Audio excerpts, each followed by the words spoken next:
Yo, what is good? What is good? What is good? It is your Normie Sensei Master Country here with Normies to Nerds, where we take Normies and whip them into shape and turn them into nerds here in our dojo.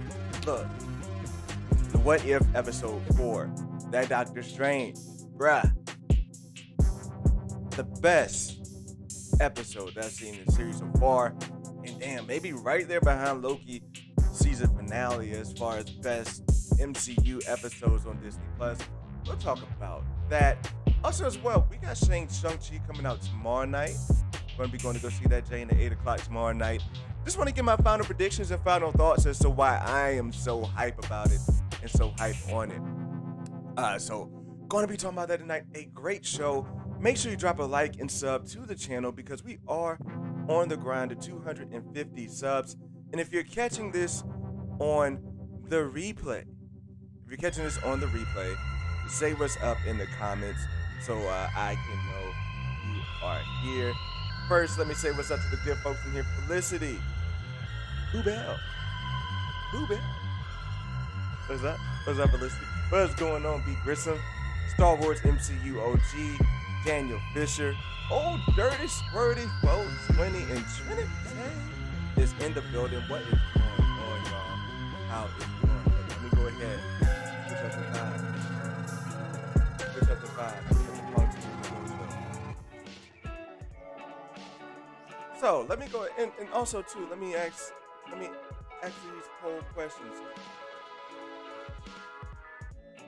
Was this the best What If episode so far?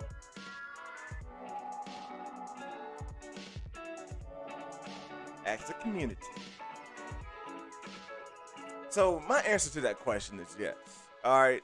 And this is coming from a hardcore Black Panther fan.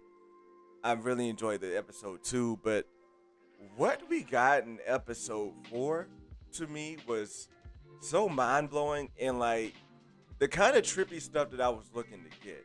Not necessarily as far as like, wow, that looked crazy, but as far as like what's going on, Mr. Ratcatcher 2. But it was like trippy in the sense of, damn, I really have to think about what happened and how this could possibly make sense and what's going on and how this impacts things moving forward. So that's why I'm really like, I give this episode a 10 because it answered, like it delivered on all of those bases for me. Like from front end to back. Like one, it was a roller coaster. Seeing Strange go through that stuff, like realizing what's going on there. Some of the things we saw in the teaser trailer was like, damn, it looks like it looks like they touched it up, but then it came back later in the show. We'll get to that in our breakdown in the training grounds. But like I said, it was just all in all delivered on multiple fronts, and I am definitely here for that. And I was here for this episode. Let me see what you guys are saying in here. So far, we got 8 votes. 75% are saying yes, it was the best episode so far. 25% are saying no. I'm curious to see what other episodes were you guys' favorites there. Being that this one was your favorite. Kind of curious, what was your favorite episode? Let me know in the chat. But yeah. I'm not going to waste too much time because your boy is a little tired. This might be like a 45-minute-ish stream here, just a heads up. Just wanted to come in here and hang out with you guys after this last episode. So let's go ahead and get out here into the training ground. And the old Dirty Squirty bruh said, episode 2 was so nice, but episode 4 was like watching a comic book. Spot on. Yeah, Big Grissom, we had 210. We need 40 more subs over the next 4 weeks. We got 5 weeks left or whatever. We need 40 more subs over the next 5 weeks. I think we can either get it or get pretty damn close, but your boy got to grind, and I got to get back on my game with bringing new people into the streams here. But let's go ahead and get out here into the training grounds. I want to make sure my screen is up right. I'm going to start here because we all know the deal. We all know the deal of how Christine Palmer was the one who died. And I like the elements of how they made that come into pass. So what we, quick rundown, spoiler warning. A quick rundown of how we get to this part here. Is my right hand up? No. Quick rundown of how we get to this part here is where Christine Palmer is the one who dies in the car crash. And where Christine Palmer, what's going on, Whitney? How's it going? How is it going, homegirl? Yeah, and how we get here to this point is with Christine Palmer dying, and then Doctor Strange letting that be his influence to become a sorcerer It looks like he picks up on it pretty quickly. He doesn't have any issues like with the sling ring shit, and they go down that path of him defeating Dormammu, of the Ancient One dying. Like they show us all of that and wrap that up here, and this is when things, it changes the storyline here, because you see that he is contemplating over the time stone and what to do about it. He's really grieving the death still. So we have to kind of we kind of get this exposition of Wong kind of warning you, right? Like, whatever you're thinking, it's not worth it, don't do it, what have you. But then he does. And this is when like the episode takes a twist. So I remember yesterday, I was talking with Vito, and I was like, yo, Vito, I think that Doctor Strange, for some reason, already has the time stone, because it looks like he's coming straight off, like he has that suit on, like he's already a sorcerer when the wreck happens, because he has the suit on. He looks beat up from the car wreck. It looks like he already like has the powers to do that. But little did I know that they were going to take us down a trip. What's going on, Just Fernie? What's poppin', bro? Little did I know that they were going to take us down a trip of Doctor Strange running through this stuff over and over again, trying to solve this problem. And to me, that is what really was one of the things that hooked me into the episode. Because it's like, no matter what, he was going to keep running through this. Look, we already know Doctor Strange is somebody, even to defeat Dormammu, he killed himself over and over and over again to look through the 14 million different possibilities of how the story could end up in Endgame. From what I understand, he actually lived those lives in that short amount of time. So he is no stranger to putting himself through a time torture thing. And what we have here, and what I enjoyed, was him putting himself through this to try to save Christine. Now, what we find out from the Sorcerer Supreme is that Christine's death is an absolute point in time. An absolute event in time. And to me, that there was a little bit like, wow, that's crazy. But then it really kind of made me think, but like, does that just work in this timeline? Does that just work in this timeline that it goes this way? And I'll get into that theory maybe at the end of this stream. But to me, it's clear that all of these timelines, everything that we're seeing right now, the new TVA that is being run by Kang in the open, that I think it's being run by those 64 Kangs, by maybe the Council of Kings, that new TVA, they are the ones that are scripting these timelines. So they are the ones who are saying, well, in this timeline, this happens. Because we know the TVA is behind it and is keeping up, because we see it in promo stuff where the TVA types in the differences of what comes in each what if episodes. So Kang and whoever is running the TVA right now, like I said, I think maybe it's the Council of Kang. They wanted this. They wanted Christine Palmer in this universe to be the one to die and to keep her dead. No matter what they did, it's very interesting. The different ways that she died, she was going to die, bro. And it was going to drive Doctor Strange back. So, like, even the way it makes me feel like, so in our universe, Doctor Strange losing his hands, that was the absolute point. No matter what Doctor Strange wanted to do, he was going to lose his hands to become the Sorcerer Supreme. So it seems to be that type of thread that's going through these different multiverses, is that whatever they got to do to make Doctor Strange be the Sorcerer Supreme, that's what's going to happen. So if something happened to where Christine didn't die, then that timeline would be pruned, right? That timeline would be pruned and taken away. So it kind of makes you wonder, what purpose is this serving for Kang? But yeah, just going on through the next part here. When he gets to the end, in the despair, when he gets to the despair part, realizing that he feels like there's nothing he can do, but he was about to keep trying. You guys remember when he let Christine drive, and it still happened, and he looked hopeless. And then the Sorcerer Supreme came out there and explained it to him. Before she came out there and explained it, it looked like he was going to give up. It looked like he was going to give up. But I thought that, like, from this first fight here, I thought that the graphics here were great. And what we did learn later was that this was the Sorcerer Supreme. Make sure you drop a like and subscribe to the channel if you're new here. But what we did see was find out later was that this was the Sorcerer Supreme splitting them up. Sozu, what's going on? Coachella Coastal was popping, bro. So what we learned later was that this was the Sorcerer Supreme splitting up the two Doctor Stranges in the same timeline, which is, again, part of what made this episode so great. But I'll get to that part later in the episode as well. But what we see here is that Doctor Strange is being cast away into the into a different realm. Now, I thought I had me a screenshot of that moment, and maybe I don't. Hold on, give me a second here. Let me see if I can pull that up. I swear I had a screenshot of that moment, but maybe I don't. Maybe I don't. Okay, that's fine. That's fine. It's cool. But she sends him to the place. She sends him to whatever realm this is in, where Cagliostro, where Obang. Well, I think we could just probably say he's Obang, at least maybe in this universe, but maybe in another universe, Obang is Cagliostro. But in this universe, he's Obang. And it was cool. I liked the dope effect that they did to kind of throw me off.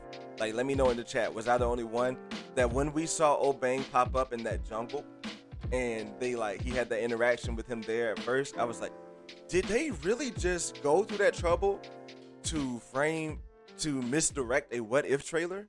Like, is this where it's going down? But then they lead us down there. I just thought that was interesting. But I still love, again, how they're sticking true to Doctor Strange's character. That he is someone who is going to read these books. Like, he has the knowledge to be able to go through this stuff, scan through this stuff, pick up this knowledge really quickly. And that's pretty much shown here in this shot here. I was a little wrong because I thought that I was wrong here because I thought maybe the Darkhold would come into play.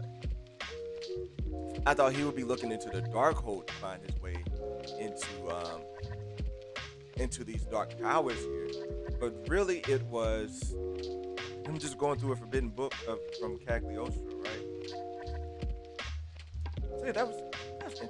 Jason Stroke was popping off, bro. But yeah, we go through here and we get to the part where he tries to bargain with Shuma. Now look, I know we got some people out here who say this is not Shuma Gorath. Well, who is it? If it's not Shuma Gorath, then who is it? But I feel like this was dope as well because he tries to bargain with Shuma just like he bargained with Dormammu. And Shuma won't have it. But it's interesting here. And by the way, I did. If you were here last night, your boy did kind of call it. Your boy, look, I don't mean to puff my chest, but I did kind of call Shuma Gorath popping up in this episode through a similar type portal. And Doctor Strange summons Shuma Gorath. Now here's the thing, some people don't think it's the same one from the first episode. I think it's the same one from the first episode. Because in my mind, Shuma is someone who lives in between these timelines, who lives like in a void, if you will, and someone who is like at this point trying to get through wherever they can get through. So I'm thinking that the realm that Doctor Strange is in right now, in this shot here, Shuma might not have interest in spreading out there because there might not be much to take over.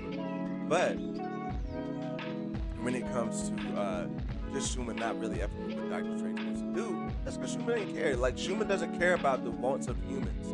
Shuma doesn't, like, Doctor Strange can't offer Shuma anything. Who ordered the calamari? Mike, who ordered the calamari? But nah, Doctor Strange can offer Shuma anything.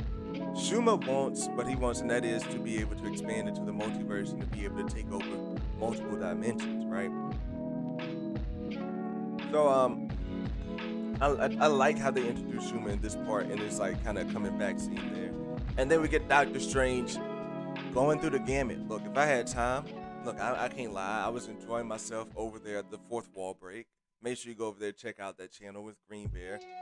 He was over there streaming with Sheev today. Uh, I was enjoying myself over there, and I didn't really, and getting some stuff ready in the house for the baby that could come at any time now. Like, it's crazy. The baby could come tomorrow, and your boy won't go see Shang Chi, which will be fine. I just have a new little man to watch that. But Doctor Strange goes to the gamut. He starts off with a little troll, and then he just starts sucking the powers of all of these evil spirits. And to me, it's like so dope. And like through each one of them, I still didn't get a chance to watch the episode twice, other than going through and just like picking out these screenshots the second time. But the first watch when I was watching last night, I was looking to be like, damn, is Mephisto gonna pop up? Is Nightmare gonna pop up? For a second, I thought we might have saw Nightmare, but then I was like, nah, that's not Nightmare. That's not Nightmare. What is going on, Obi-Wan the homie? Thanks for dropping in here and dropping that like as well. And oh, we're up to 80% now. Okay, cool. I feel like this was a dope part of the episode, and we're gonna get to theories here in a little bit. But a little bit of a theory here: Doctor Strange doesn't defeat you. And I think it's a little bit of an Easter egg because he's just cutting off tentacles. But I think Shuma has hella tentacles, and his tentacles can grow back. So it's very possible that Peggy Carter didn't even defeat Shuma, right? That she just escaped.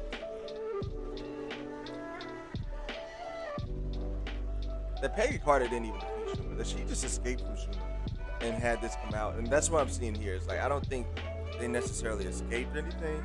Like, I don't think that Shuma is necessarily defeated. I think they're just cutting off tentacles here. And he just uses part of these tentacles to make the powers. And then we flash forward to Doctor Strange. The good Doctor Strange. Actually, like, what's going on here? I really couldn't get a grasp. Like, they didn't really explain why evil Doctor Strange was pulling these away. But it is what it is. And what's going on? Is the stream good? Are we good? Because we just had like 8 people. I just want to make sure we're good. I'm good regardless, but I just want to make sure we good and here that you guys can see me and that we're all good. Looks good on mic. They're lost. They're not here. But here we go. Here's the trippy stuff. Doctor Strange, Sorcerer Supreme putting 2 different Stranges in this universe. So like she's able to split them a 2 and make 2 different timelines in one universe. Now I think this is possible. Cool. I think this is possible because she sends Strange to a secluded universe. And maybe somewhere where these things work differently in time. Hey, what's going on, Matt GT? What's popping off, bro? I think this is the first time I've seen you here. Drop a like and subscribe to the channel, man. If you haven't already. But my thoughts are that she's able to do this because maybe she sends the evil Strange to a different realm. But she sends the good Strange, keeps him in that realm, and he just gives up. So it's those 2 moments where that happens. But one thing I don't like about that is that she gave our Doctor Strange no warning. The whole time our Doctor Strange could have been training. Our Doctor Strange could have been ready to fight. He could have been like, all right, I need to get ready to defeat this dark Doctor Strange when he comes. But instead, she waits until the moment is there, and he's not really prepared. But the Armani Strange, as my man Obi-Wan the homie reminds us, the Sorcerer Armani is going through this dark path, and like O'Bang said, he's spent centuries. Doctor Strange has put himself through centuries trying to gain this power. So like, yeah, we get it through a montage, but him breaking these spells, him pulling these people up and absorbing their power. And look, some of them look like they're giving Doctor Strange a fight. Like, that's very exhausting stuff that Strange is having to go through to get that power. And it's cool to see that he's going through that and spending the time there. But at the same time, in the split, this is what makes it weird, and why I think, even though it's in the same timeline, maybe she just put the Dark Doctor Strange into a different dimension with Cagney. Is that our timeline doesn't move. The Doctor Strange timeline, the good Doctor Strange timeline, doesn't move. Yeah. So just a couple of things here, like the play on them two being across from each other was dope. The fight scenes, the graphics in the fight scene was hella fire. One thing that I think has been hella overrated is the cloaks. Like, whoever thought to make the cloaks fight each other, like, bruh. Whoever it was to make the cloaks fight each other was funny. Like, that was hilarious. That was hilarious in a good mood. And also, too, it made me think about the cloak as well. The cloak is selective about their Doctor Strange, right? The cloak is selective and protective about their Doctor Strange. So just to take a stab at those Mephisto, Doctor Strange theories in Multiverse of Madness, let's be real. I mean, in the Mephisto Doctor Strange stuff in No Way Home, that cloak is still on Doctor Strange. So I think if anything would have happened to where Doctor Strange was taken over, that cloak would notice and would not hang out with Doctor Strange. That's just another shot there. But yeah, then we go through Doctor Strange, the good Doctor Strange being tempted with the final step of grief with accepting the fact that she is gone, that Kristen is gone, and then that just leads to the descent. This Doctor Strange, look, this kind of gave me Mephisto vibes as well. It seems like there's a lot of Mephisto Easter eggs in here. Cloak 1, have you ever heard of the Ship of Theseus? I'm weak. But nah, like, we're going through this, and then, yo, okay, some of my screenshots did not say. I see that now. Some of my screenshots did not say. Hold on. I gotta go search my screenshots, because I am missing.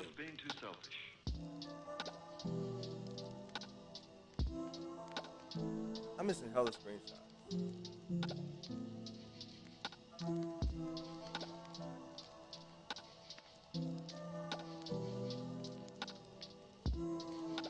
I'm missing hella screenshots.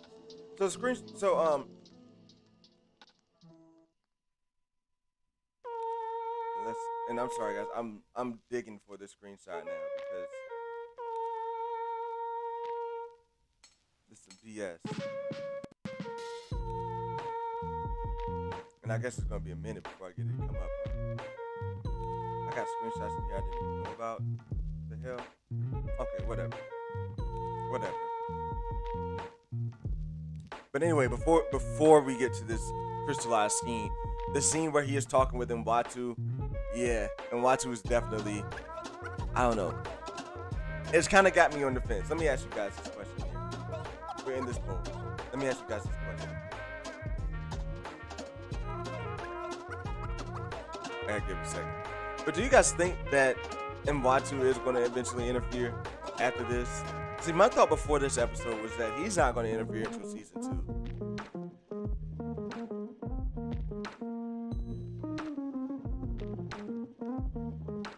What's popping off, Steve? What's going on, bro? Do you think the Watcher will interfere this season? But now I'm thinking that the Watcher is definitely going to interfere. I think now that the Watcher is definitely going to interfere this season and it's going to have a role to play, and it's going to really get the Watcher in trouble with whoever he's supporting. But yeah, I just thought that was dope, and it was cool, like kind of callbacks as to when Doctor Strange was acquiring the power, like that he could hear the Watcher talk all of a sudden, and the Watcher was like, "Shit." The Watcher was like, "Yo, he can hear me. Let me shut up." Yo, you can't tell. Like, that was a funny moment, bruh. Like when the Watcher was talking and Doctor Strange was like, "Who was that?" And the Watcher was like, "Shit."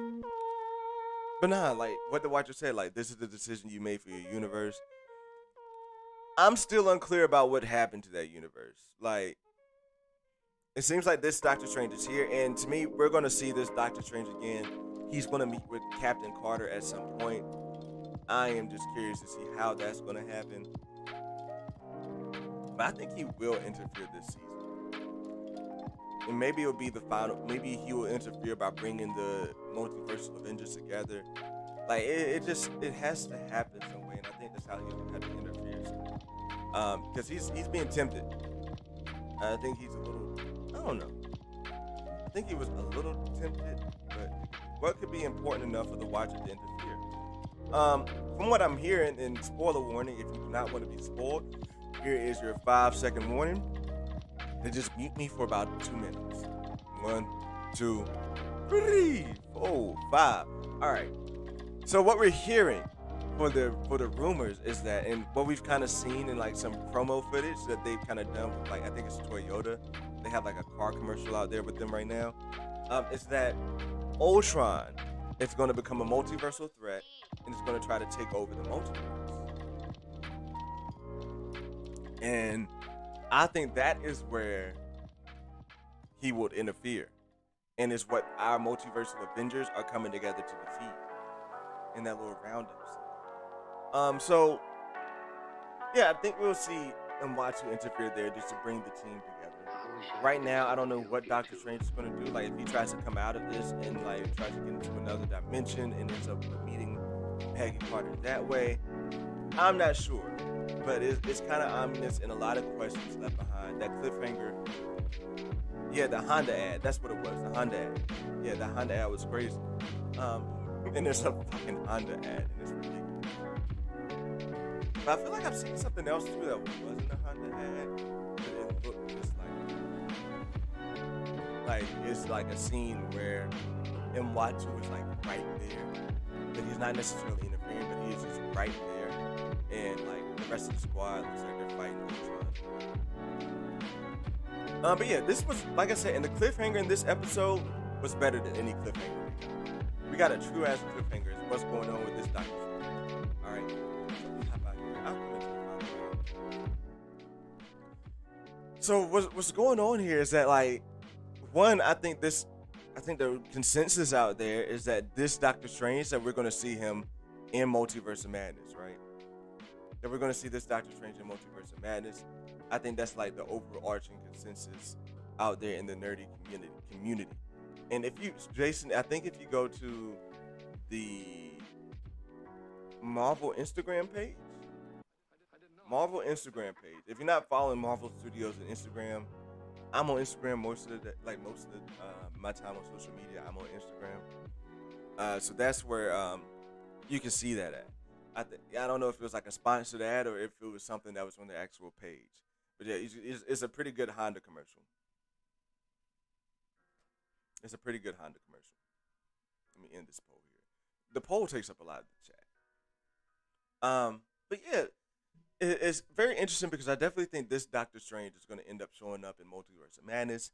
In my thought, and I'm still kind of here on this thought because I don't think that they have defeated Shuma, and maybe even after they defeat Ultron, and like they try to go back to their universe, like something happens to where Schumer sucks in Peggy Carter and Doctor Strange. So that's where my thought is still that Schumer is going to be the one responsible for bringing in Doctor Strange. It's a Hyundai commercial. Okay. Hyundai. Not Honda. Cool. But yeah, that's why I feel like Schumer is going to be responsible for doing that. For bringing in Peggy Carter and Doctor Strange and making them come into the Multiverse of Madness. Now, to be real, I don't think, while Doctor Strange has these powers, I don't think he will be evil in Multiverse of Madness. I don't think he'll necessarily be a villain in Multiverse of Madness. And this is my thought. Like, the way he's talking to Peggy Carter, looks like he's like not trying to fight anything anymore. Looks like he's somewhat accepting it. So that's where my thought is there. Is that he is fighting that. And look, Jason, if I see my view drop down, Jason, I know it's you, bro. You can go ahead and check it out. You go ahead and check it out, man. It's all good. But yeah, that's where I think we're going with it, man. I think that's how we're gonna get them to tie in is through Schumer, through the belly of Schumer, having them come in that way. I think that would be absolutely dope. But again, this episode, bro. This episode to me was everything. Like this episode to me was a 10 out of 10. Again, like somebody said, I forgot who said it. It felt like we were reading a comic. It really did. It felt like it was a comic, and like that really hit home. Like it felt like anything could happen. Especially when we started going through that loop stuff. Like when we switched gears and started going through the loop, I was like, wow, this is ridiculous. Because even as so like here's the thing, I saw them wreck and we went through the whole funeral scene. And I was like, wait, so how does Doctor Strange the get sucked into right there with Cagliostro in the trailer? He was sucked into Cagliostro in the suit. Like, how does he go from being at the funeral to having all this other stuff on and getting sucked in with Cagliostro? And then he goes to those moments. And I'm gonna be real. The first time I was watching it, I thought he was just doing some type of projection, and I thought that like as he was going through it, it was kind of having me on edge because for real, I didn't even think that they were gonna show the wreck again. I thought that he was going through in his mind and alternating things to like just be good, like it was like a projection, a little bit like Barf, a little bit, right? Like he was just making a projection of a different scenario. But nah, my man's was actually changing time. He's actually changing time, and to me that's hella dope. And I think he had definitely shown like this is crazy. So like one other theory that I wanted to get on was with Kang. I think one underlying thing here that we have to realize is that throughout let's put this into perspective. Throughout the entire MCU that we've been watching, damn, did I just lose a light? Throughout the entire MCU that we've been watching, we've had Kang guiding the story of the MCU. Now that after Loki, like I said, I feel like it's being implied that we have multiple Kangs. Like they want to keep 64 branches of a timeline like going out. So I think we have this like kind of Council of Kang situation. So now we have these Kangs running these timelines to make things run to where we have this one Kang coming into power. So my questions that I have here is one, what's so different about this Kang that makes it to where Christine Palmer's death in this timeline is absolute? That this Kang, here's the thing, they didn't prune this timeline. This timeline's still going out. Believe me, the TVA is still out there pruning timelines. But they're letting certain ones branch off. And this one that we saw in What If was one of those that branched off. And that they let branch off.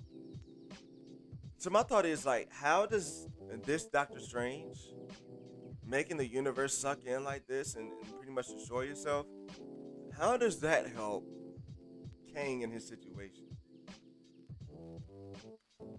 Maybe Kang had already gone by the time Doctor Strange did that, Kang had already gone back and did something with Ramatut and it became Kang the Conqueror that way, and then safe out in limbo, what have you. I don't know, but it's just interesting to me as to the Kang motives behind everything that happens into these What If episodes.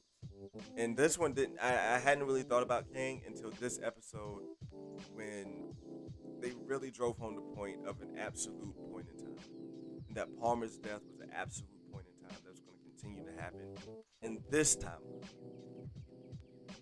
Now, if someone would have told they could have really broke this episode up if somebody told Doctor Strange, well, look, there's another timeline where it's not an absolute point in time.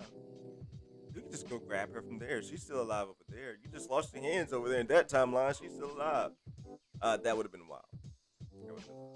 But yeah, that's all I got on the series. Like I said, this episode to me was the best of the series so far, and I'm very excited for it. So let me get into the comments and see what you guys had to say here.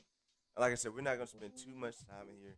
After I get through these comments, I might spend like 15 more minutes just to talk about my excitement for Shang Chi tomorrow. But let me get here, and I have a feeling that YouTube is going to jump down on me, and I'm going to miss some of these comments.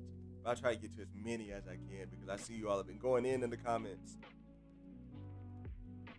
I see you all have been going in on the comments. So yeah, Old Dirty Squirty was the one who said, that the episode 2 was nice, but episode 4 was like watching a comic book. It definitely was, bro.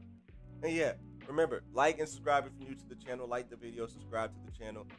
If you want to help a brother out, I don't do super chats, but I do take shares. So if you want to share the channel out to your favorite Discord, share the stream out to your favorite, to your Twitter, what have you, wherever your friends are, your nerdy friends are. Let's bring them in here. Whitney says this episode was just perfect, so damn perfect. B. Grissom says episode 2 was my fave, followed up by 4. I feel you there. Felicity, did you say something about this episode? Oh. I'm curious about Felicity. I'm very curious. I still really liked episode 1 and 3. Yeah, y'all know how I feel about episode 3. I liked episode 1, but episode 3 was straight for sure.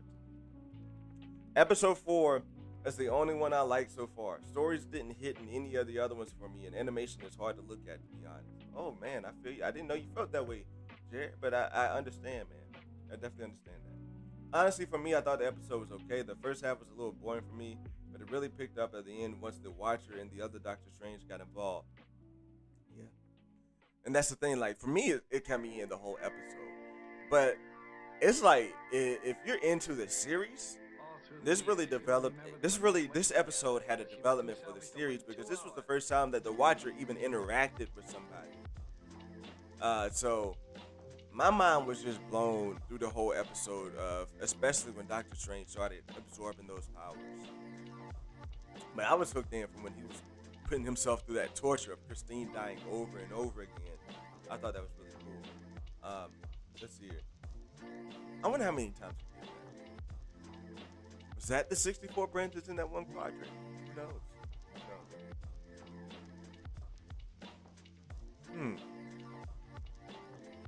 Who knows? Alright, I'm gonna let this slide. I'm not gonna get too much. But just Fernie says he loved the second half of the episode. Yeah, man, it was dope. It was Sozu Sozin says this episode was bonkers. Might want to turn down the music just a tad bit. Yeah, okay. No, see, the thing is, that smooth jazz beat always gets really loud. That smooth jazz beat always gets really loud for some reason, Fernie. But thank you for letting me know about the music. It's probably way too late for me to turn it down. That's probably why everybody hopped out at one time. But yeah, I appreciate it, Fernie. Coachella Coastal was popping, bro. Glad to have you in here, my man. Yo, when the Watu came in, I was like, damn, yeah, bro. Yeah, and like I said, the moment when the Watu realized that Doctor Strange heard him too, when he realized that Doctor Strange heard him, I was like, yo, that was hilarious. My man's hit the tight lip. He said, let me get the fuck up out of here. And then what's crazy is that led Doctor Strange to read stuff and learn about the Watchers. Like, bruh, this Doctor Strange was OP, man. OP. Perhaps this is what happens in No Way Home when the spell goes wrong. There ends up being 3 Peter Parkers in our MCU universe. And that's what Strange means when he says you're trying to live 2 different lives. Interesting theory there, Jason. Not Jason. I read Jason next. Interesting theory there, Jared. I like that. I like that theory there. Daniel Fisher says Cagliostro always brings my mind to Lupin, though. Lupin 3. Or Lupin the Third. I started watching Lupin, but I didn't finish it. I need to finish watching Lupin. It's a great one. Says Mike Porter. I'm sorry, I just wanted to say that. And like again, if you're new in here, drop a sub for your boy. We are on the grind at 250. Let's see here. What about my comment before the parts about this episode was like a time machine? It was like the time machine. Oh yeah, I haven't seen that movie. I kind of skimmed past it, but I haven't seen that movie, bro. Mike, I haven't seen that movie, man. Just Funny says, I think the important thing to take from the confrontation is that here we go. I get it right, Fernie. Just Fernie says, I think the important thing to take from this is the confirmation that there's different universes within those universes that can be multiple timelines. Yeah, and is that the case? So is that how that worked with Avengers Endgame, right? Is that how that worked with Avengers Endgame? And I heard some people like I've heard it explained too that even with the sacred timeline that we saw in Loki, that there's like that it's not just a line. That sacred timeline was like a weave of timelines that are woven in and flow together, and that's how it can go. And it's like different things make them branch. So you kind of still have some free will, but your free will can't go as far as the things make them branch off. Um, so I like that, Fernie. I like that. I need to do a stream at like 1 o'clock one day. So it's like when my brain is fully active, and I can really sit there and think about some of these like multiversal theories. Because like honestly, this stuff is really complex. Like to me at least, like explaining the different complexities of how this stuff could really work out, and like interweave into time stuff. Like it's very complex. It's like it feels like we're trying to do science, trying to figure this stuff out, but we ain't using science. We're just using nerdy speculation. Soldier says this episode was really has a horror vibe. This episode really has a horror vibe. I hope this is how the movie will be. I hope so as well, bro. See what's popping off. He says yes, it was the best. And if you're not hip to Vader Slayer, pretty much I feel like everyone in here is. But if you're not, search Vader Slayer on YouTube and go get my man's and subscribe. He and Green Bear gave me the funnest stream that I've had on YouTube in a while that they had over there on the fourth wall break. That was literal fun entertainment tonight. And I'm hyped that it got me on there a little bit at the end. Kind of had me turned up for this stream. But nah, that was fun. Obi-Wan the homie says, I think the Watcher will have no choice at some point. I think so as well. I think he's going to intervene. I think it's going to be a multiversal threat that makes him intervene. That'd be cool if he does, yeah. I can see them saving that for the films. Yeah, now I would like the Watcher to come into the films. And here's the thing: I think the Watcher will interfere when he finds out that about the incursions or that the Beyond whatever the Beyonders plan is. I think that's when he'll interfere because I think that he's working for the Beyonders in this. That's like my far fetched fanboy theory. Is that like look, it might come true, it might not, but if it does come true, it's crazy. But my far fetched theory is that Watu is working for the Beyonders, and that he finds out about the Beyonders plans, and then comes back to live action and warns us, warns the Avengers or what have you, and like that's how he interferes.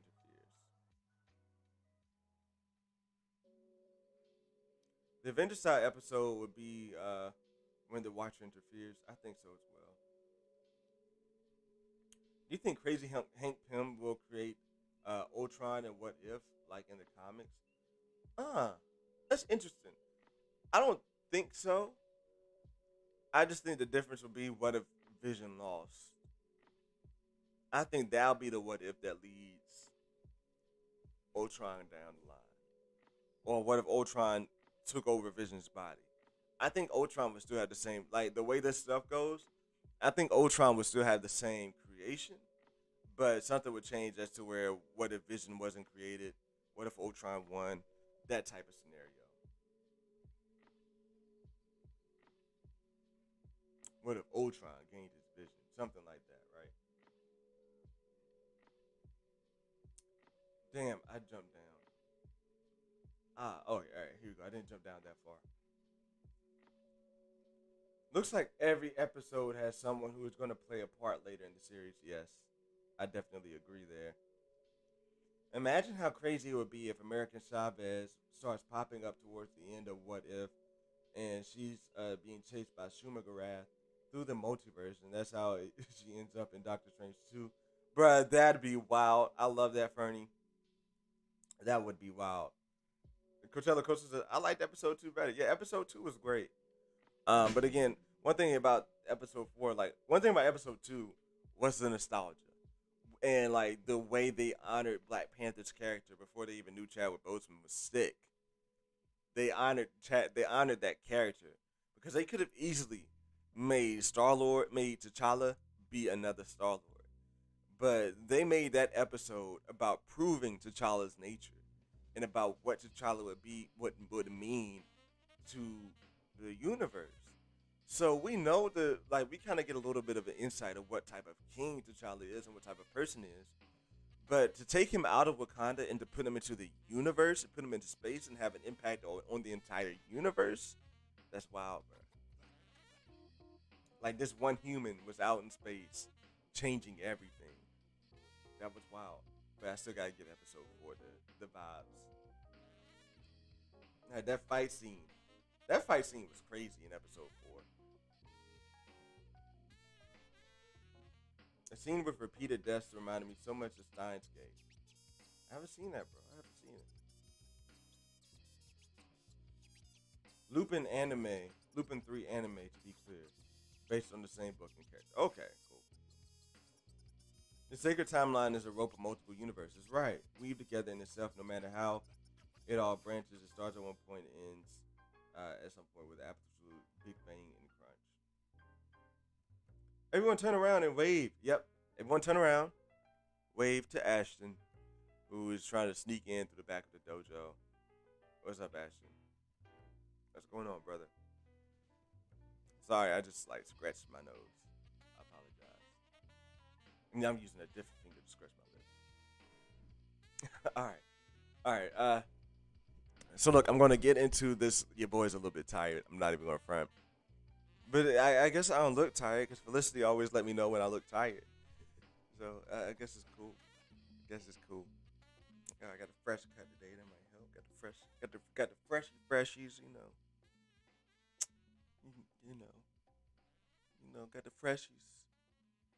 Wrong hand. Wait, the fuck? Where's his hand at? For real? I'm like this? Okay. Backwards. Freshies. Damn, I'm weak. I was struggling to figure out which hand was which on what side. All right, but yeah, just a couple of things I'm hyped for. Look, I'm sorry, I did not get to get some screenshots. Let me see if I have some screenshots left up of what I might have done in the past on Shang-Chi. But I am extremely excited to see Shang-Chi at the moment right now. I will be seeing Shang-Chi tomorrow at 8 o'clock at the moment. And depending on how things go, I may do a stream late tomorrow night. Folks, let me know. How many of y'all are going to go see Shang-Chi? She says, just trying to watch out. Nah, I feel you. I'm playing. Hope it doesn't affect how I see him in Shang-Chi. Any Kim's Convenience fans, I hope it doesn't affect how I see him in Simu. Okay. Nah, I'm not even hip to that. I'm not even hip to Kim's Convenience. Don't you think that Schumer kind of looked like a bad Gillian for? I think it's kind of bad Gillian for them to fight. If Peggy by herself could take it on. Here's the thing: I don't think Peggy took it on. I need to go back and watch it. I think Schumer was getting sucked back into that portal. I don't think that was 100% Schumer. Like, I don't think that was 100% Peggy. I don't. Like, I think that the portal was sucking them back in. That's where my thought was. Is that the portal was sucking all of them back in. And that's how that, like, she kind of gave it an extra boost. Like, Schumer was trying to fight to stay out there, but they were shutting down the portal, whatever, and then she kind of gave it the extra boost to get in there. So that's where it's at. But yeah, I don't think she killed Schumer either. Just like I don't think Doctor Strange killed Schumer. I think those were the same Schumers. They're just cutting off the tentacles there. You seen Shang-Chi Sunday? Okay, that was going to be my poll. I might do like the first half spoiler free and then the second half spoilers.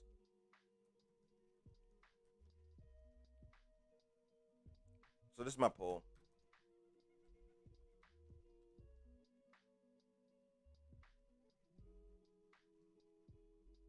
Tomorrow,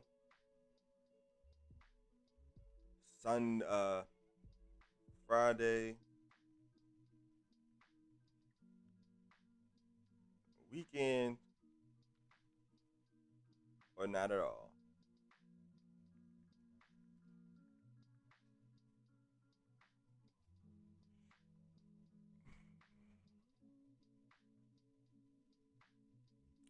Oh, here we go. This friend says, so I was at work today and I thought I saw a Simu doing a promotional uh, promotional photos at Avengers Campus. Turns out it was a character. Oh man, testing out new stuff for a show. Oh man, that would have been dope if you actually saw Simu there. Okay, so we got like 33% folks seeing it tomorrow. Isn't Schumann powered down inside the universes? That that would make sense. I'm not hip to it like that, but that would make sense. Schumann is probably in so many places and wasn't fully focusing on. And here's the thing, that is a great point, Matt GT, because Schumann could definitely be at multiple places at one time at different points in the timeline. Again, I think Schumer is just like in the void, in the in a dimension, just waiting for a portal to open up, right? It can open up at any time. Like this time stuff that's going on, it's like can happen at like it's like kind of congruent, right? Like all this stuff is happening at the same time. So a portal, two portals can help open at the same time at different points of time on the timeline. And I think Schumer could be trying to get through both of them at the same time, if you will. Like he could have, Schumer very well could have been dealing with Doctor Strange at the same time as dealing um, with Peggy Carter. Like, that's how crazy it is. But let me see here. I thought I might have had pictures in the presentation of a trailer breakdown that I did of Shang Chi. I might not. I'm going to my Google Docs right now, and Google Docs is moving slow as hell. Because I would love to pull up some screenshots of Shang-Chi. Is Schumer in his own dimension, or is he where the Watcher is? I think he's in his own dimension, bro. I think Schumer is in his own little dimension, um, or a dimension where he, or maybe a realm that he had taken over.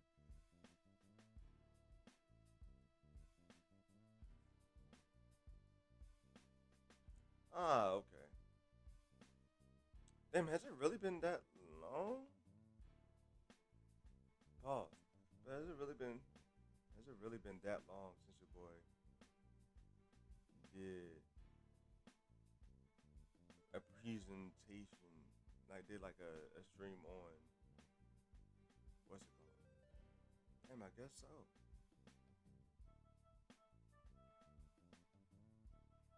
I guess so.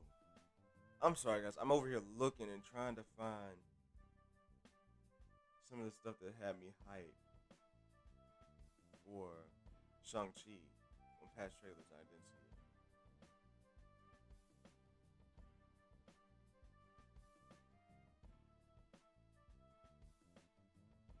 see it. IDK, I'm broke as fuck. I want to watch it. Shang Chi is gonna be theater exclusive, right? Yes, for 45 days. Yeah, just bootleg it, bro. Just bootleg it. That's one of the good perks about living in the country is that movies are cheap. Movies are cheap. Okay. I don't know. I might not come back and I might do a spoiler stream and talk about some other news. Maybe come back with some more theories tomorrow. Spoiler free stream tomorrow. Um, and then maybe leave like 10 minutes at the end for spoilers. You know what I mean? But I'm very hyped for Shang-Chi because one, I am a fan of like, especially the ones I say. I'm not gonna sit here and act like I sat in here and watched a whole bunch of kung fu movies, right? I'm not gonna sit here and act like you can quiz me on kung fu movies and I'll give you the answers. But the movies like It Man, like that whole series there that I've watched, I'm a huge fan of that. I've watched Jet Li's Fearless like over and over again. My thing with like the Chinese movies is like one the exposure and two like you just gotta some of them have to match the quality of what I like to see, right? For me to really be into it. But like I'm a huge fan of like the kung fu fighting type movies and seeing what Shang-Chi was going to be like. First off, hearing about what Shang-Chi was going to be like when like news that it was coming out first dropped had me excited. Like I was here for it. Like, bruh, I can't wait for Shang-Chi to drop. Back then I was saying Shang-Chi. But I was like, it was very high on my anticipation list. Now it is like all the way up there. And they have been putting some of the recent trailers that they've been putting out have been so much better than the main ones that they had put out at the beginning. Like some of the promo material, not trailers, but promos that they've been putting out have been so much better. Like the shots they have included in there, like with the with what looks like a phoenix, like with the smaller like dragons, like maybe it looks like a pterodactyl, if you will. The stuff they have in there with that, the shots that they have in there with who some people, I don't think it's his mother, but it's like some people are speculating it's the Great Protector. Like the shots they have in there with her could be his mother as well, but the way she was talking, it made me feel like it wasn't his mother. Apparently, it took them 4 weeks for the bus scene. That scene has to be epic. It does. Like it's so much stuff in there. I think it's gonna be dope. I can't wait to see, man. Like seeing Wong, I'm calling it. Like I think Wong is gonna handle the abomination, bro. And when Shang Chi is gonna be like, damn, this dude's for real. I honestly don't see how Wong is. Like I'm confused to see how Shang Chi would even be able to win the rings. Like I think Shang Chi is gonna win the tournament, but like how? Like so, like they're gonna really show us how powerful Shang Chi is without any powers, and then he's gonna get the rings. I feel like, and it's just going to like put him on another level. And I'm just excited to see what he can do in the MCU moving forward. I'm excited to see the rings popping up in the MCU moving forward. Some of the things that we've seen in the new promos of like how the rings are used is dope. Like I've seen shots of the Mandarin. I think his name is now Shinwei.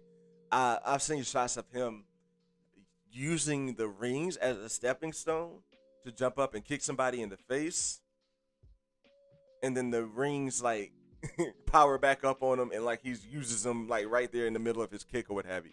Like, bruh, the way that thing goes is dope as fuck to me, bruh. And I can't wait for the to see the movie tomorrow, unless the baby comes, and then I can't wait to see my baby. But it's not due until the 22nd. So let's knock on some wood. But if it comes now, it's a healthy baby. So I mean, it is what it is. My birthday is on the 20th of September. So if we can miss my birthday, like if he comes out this week or next week, then I might be able to still have my birthday. Um, but I'm hella excited for the little baby to come out there. His name's gonna be Kendall as well. I ain't gonna put his full government out there, but he's not a junior. You know what I mean? We got two different middle names. But I'm hella excited for that. But I'm also kind of like just a little bit less excited, but still excited to see Shang-Chi tomorrow, to see that junk drop. Like the things that come out of there, I think we'll get some lore as well. Like I'm a sucker for lore, and if we get some Mandalorian, like if we get a sneak peek of the MCU back a few thousands of years ago with the Mandalorian, I mean with the Mandalorian, with the Mandarin, bruh, that's more icing on the cake. Like this is it, bro. And I'm kind of excited I'm being forced to go back and watch it in theaters, because watching it in theaters is like it's gonna bring back that feeling, right? I go watch it in theaters, and I hope like I hope it hits in theaters. Now, if it doesn't hit, I'm be like, yo, drop everything on Disney Plus. But I'm interested to see how I feel about being back in the theaters and seeing something in the theaters with other people. I'm interested in that to see how that's going to impact my experience. Um, because I've always been kind of curious if the Black Widow experience was impacted by not seeing it in theaters. But honestly, I might have. I'm someone that if the movie, I'm someone that if the movie is not slapping, I will fall asleep in the theater. That's me, bruh. Can I be honest? I was dozing off on parts of Avengers Endgame. First time I saw it, I was dozing off on the time heist. Look, like Felicity said, I'm a grown folk with a job, and I was dozing off because I was just tired, like I am now. But yeah, that's all I gotta say. I'm just hyped for it. Let me read through some of these comments. I'm gonna end the poll here. We're gonna get out. Like I said, a bit of a shorter stream tonight, but your boy is tired, and I still got some stuff to do around the crib. So let me get into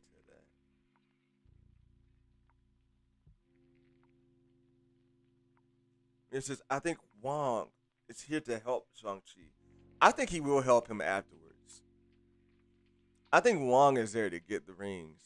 And what we see and what we see in No Way Home, like I think that's Wong leaving to go participate in this tournament. Um, but I think Wong is out there to try to get the rings, bro. Until like he somehow meets with Shang Chi, and like they like, I think especially after that fight with the Abomination, that will lead to Wong and Shang Chi coming together, and meeting there. Darth Chaos says the rings seem to be mystic and cosmic, and Wong knows things. He sure does know things. What's crazy is I think that Shang Chi is going to be getting. So if you look at some of the promotional stuff, Shang Chi changes the colors of the rings, right?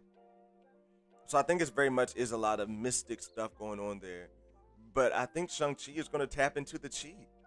I think that he's going to use chi to defeat his father and take the rings from his father, and what leads to them changing colors.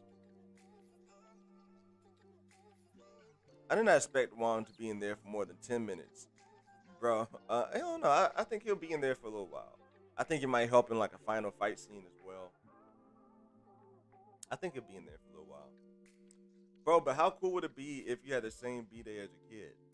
I would lose on. Look, I mean, I think it'd still be cool, and I was always prepared to share a birthday.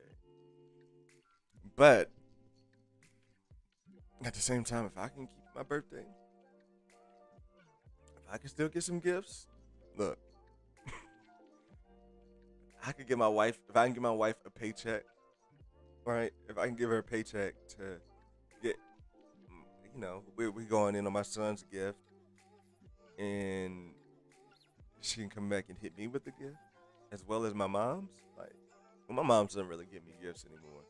Um, but yeah, like, be a little selfish, you know. He could have his birthday party, and then I could go. If he's born like a week or two before me, we could have his birthday party, and then for my birthday, like me and the missus can go out and do some stuff. You know what I mean? I agree. He won't be there long, but he'll have some info explaining something to Shang Chi and his fight scene. Yeah, like if we define long, I think that he's gonna be there for his fight scene. I think he's gonna help Shang Chi like have a conversation with him, and I do think he's gonna maybe show up at the end scene fight. Like it looks like there's gonna be a battle. No, no, I think he could show up in that battle. Ashton, you think No Way Home be the first thing you go see in theaters? That's dope. If it wasn't for like, that's the first one I really, really have to go see in theaters, bro. To keep it 100 with you, I agree.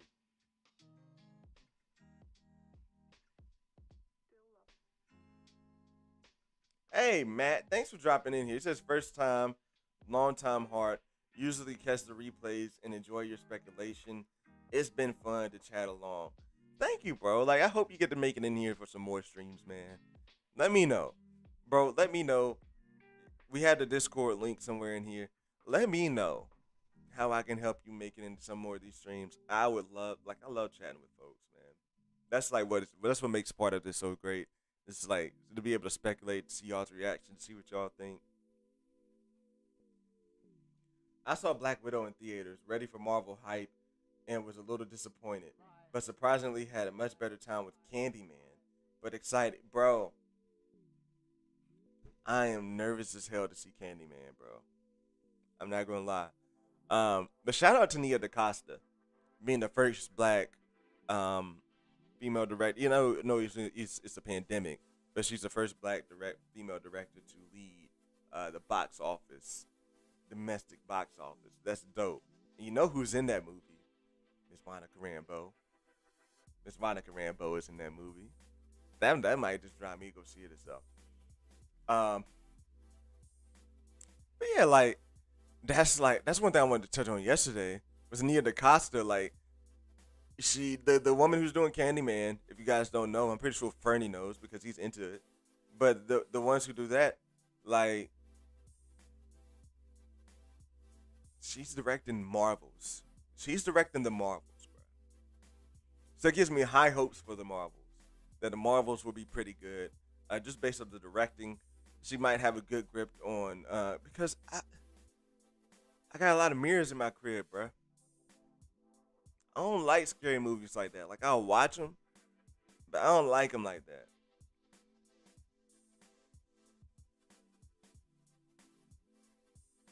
Yeah, she is in it, in it. But yeah, I skipped over some chats to get down there. I'm sorry.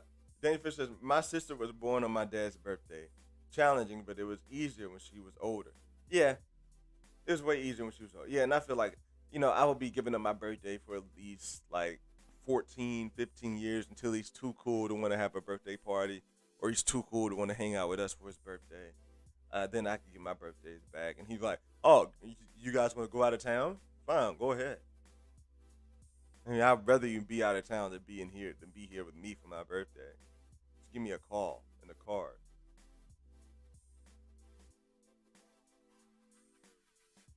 At the same birthday as my grandpa, and funny enough, all the parties were always for him because he's older. I'm weak, Fernie. I'm weak. That might be a cultural thing though, but for us, we're gonna have the kid's birthday. But when you had the kid's birthday party, you still have some fun too. You know what I mean? Like when you had the kid's birthday party, all your family comes around, and you still got the adult party at the kids' party too. You know what I mean? And it's funny too because my daughters, that's really gonna take up a lot. Cause my birthday is then, and my daughter's birthday is on New Year's Eve. It's on New Year's Eve. Uh, Not New Year's. It'd been different if it was on New Year's, because nobody really celebrates New Year's. We celebrate New Year's Eve in a way, right? That's two of them. That's two big days. New Year's Eve and my birthday. I'm gonna have to get my wife's birthday next. Yeah, but shout out to Nia DaCosta. Nia DaCosta. Yeah. This one isn't like the old ones. Okay, I see. Why you? Yeah, yeah. I'm a little, like I said, the theaters, bro. I mean, like seeing. Here's the thing. I can watch a scary movie at the crib.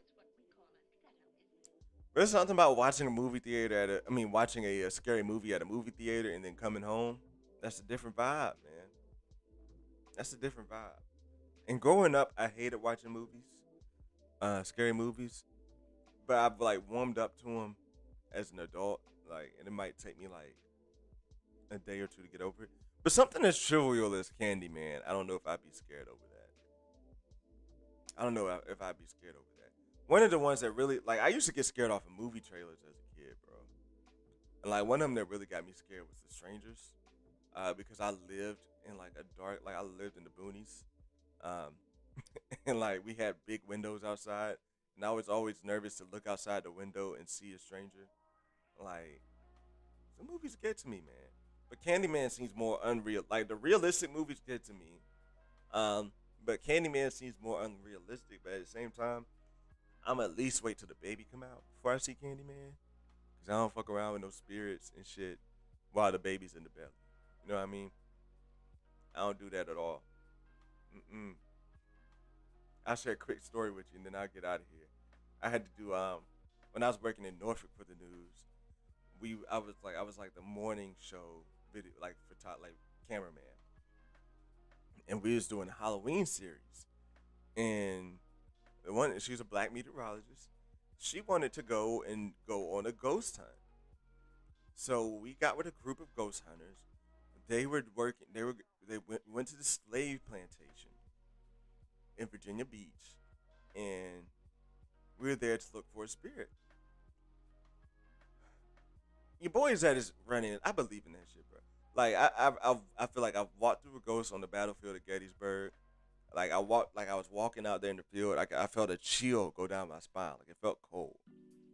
30 minutes later, the tour guide says, if you're out here and you feel a chill go down your spine, the legend has it that you're walking through a spirit. And then also as well, like when we was touring the one of the prisons in Philadelphia. I think it's like what the Eastern Philadelphia prison is like. I felt something tap me on the shoulder, and I turned around, and nothing was there. So like I don't know if it was just like maybe like a drop or something hit me on my shoulder or what. That was more different than like the spirit shit going through my head, going through my jaw. But when we were at what's going on, Proxy? We just had to tell it the stream. It's story time now, bro. It's story time. But we were on that ghost hunt. I went into we're going through there, and they were showing us an attic. They showed us an attic. Like it was like a tour guide, and we were just kind of experiencing with the ghost hunters. And they was like, go up in the attic. Like so, everybody else went up in the attic, and I had to go up there and get a shot. But bruh, tell me why it was a slave's attic, and the slave's name was Henry. Tell me why I started going up there to the attic, like climbing up the ladder to it. I get my head to the door, like to like the attic door, and like I feel like a weight on top of my head. Like, dude, you're gonna have to push through to get up there. I turned around. I was like, I started feeling lightheaded. I got down, and then I asked the black meteorologist to go up there with us, go up there, and like we were the only two black people there, and we're at a slave plantation, so like these spirits are supposed to be former slaves, and I was like, you go up there and get the shot. She went up there and she felt the same thing. Nobody else felt headaches, but she felt the same thing. She came back down. And so from then on, I was nervous as hell because my wife was pregnant. And I did not mention that to anybody inside of that house, that my wife was pregnant. And it's a good thing that the meteorologist didn't mention that either. Because when we went to another part of the house, and we were doing this at night. So like by this point it was dark. We went to another part of the house, and this is when the ghost hunters pulled out those like meters that they use. I forgot what they're called, but those like detectors that they put out in the middle of the floor. They pulled those out, and like I'm not a huge believer in like those like what the ghost hunters do, but I am a believer in what I feel. All right, and what I feel like my intuition. Um, and this spirit was a nanny, a slave nanny. Yeah, that was sketch, bro. This spirit was a slave nanny, and I don't know. It was like that just didn't feel right. And honestly, I didn't get the feeling that I felt in that attic being over there.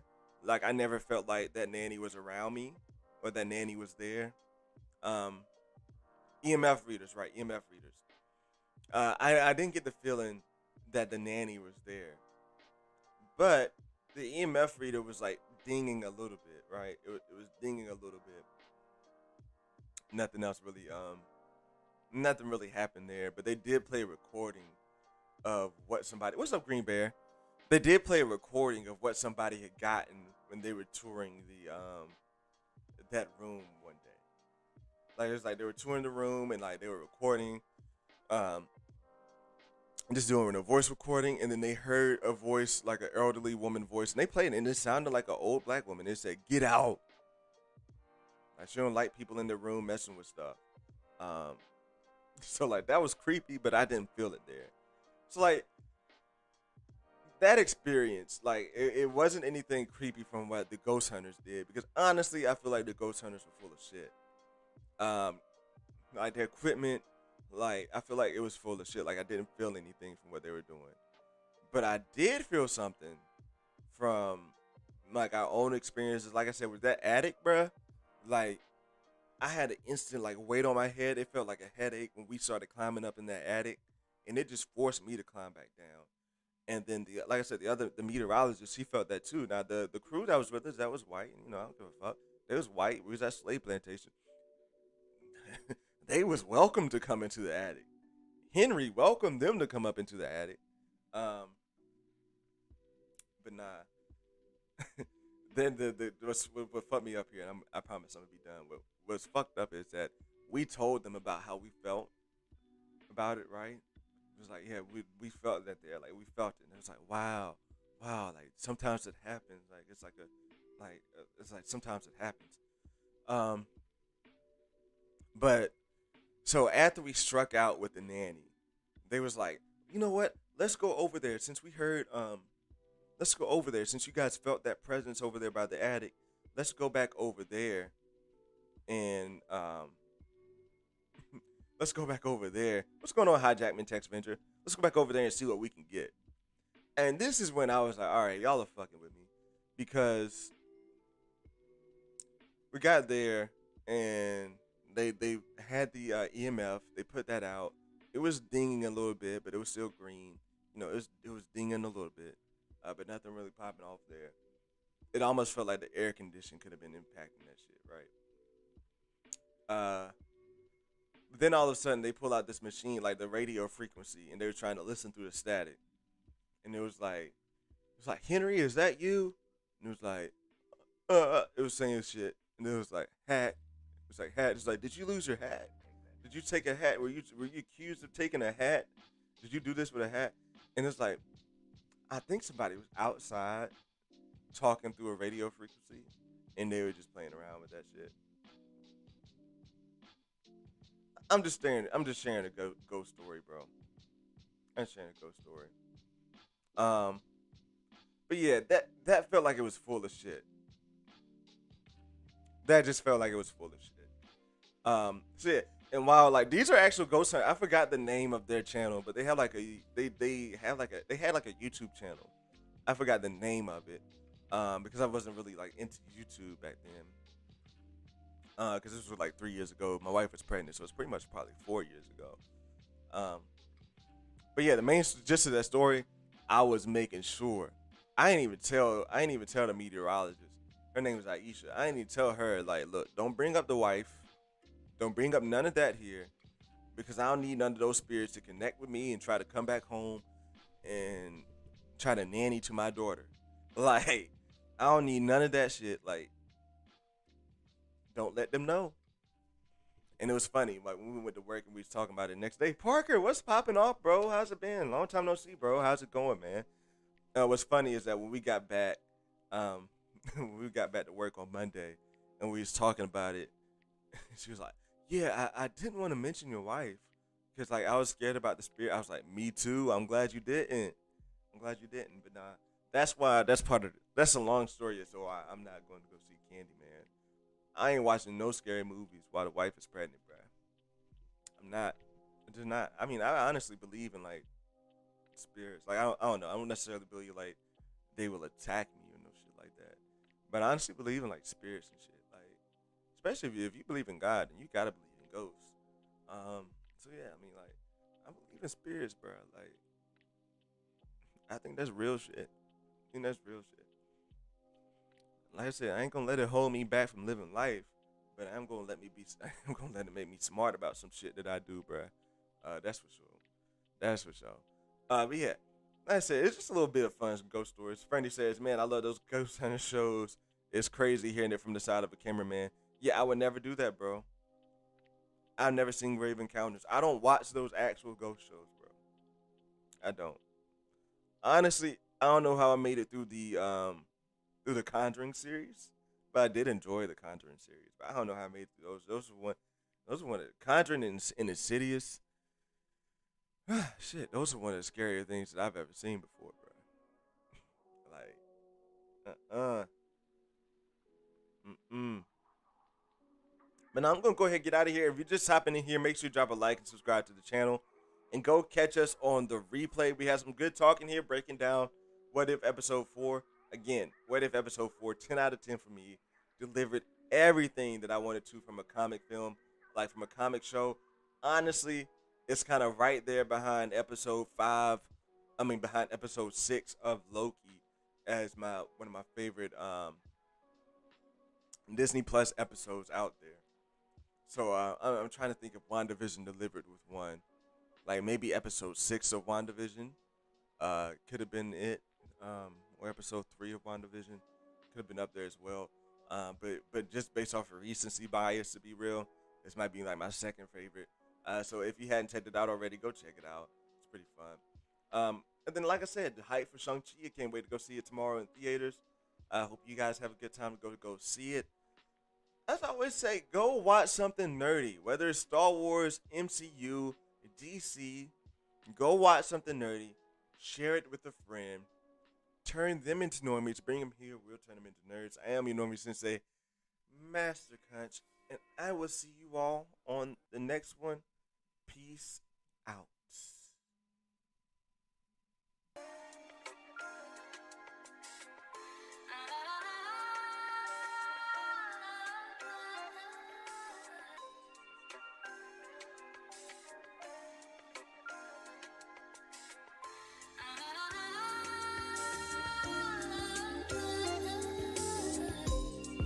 Fuck, can I go in? Can I talk about how all the money that we gon' get is in?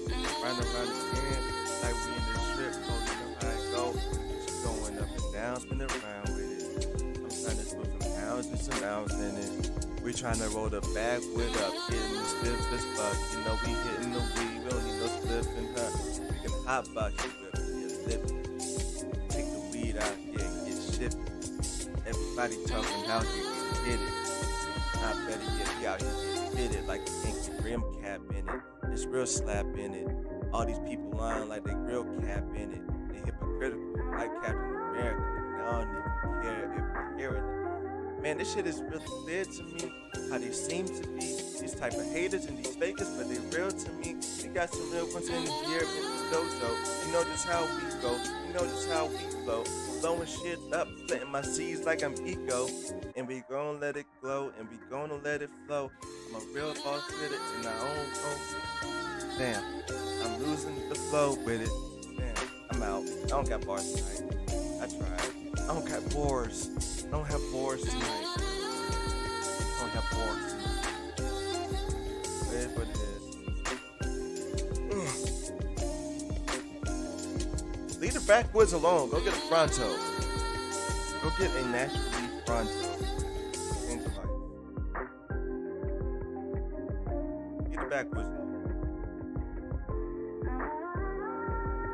Light it up for me because I can't light it up.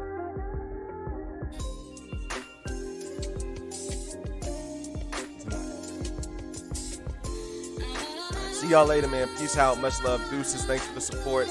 And again, share it out with your friends. Around the 257. You know what it is. Deuces.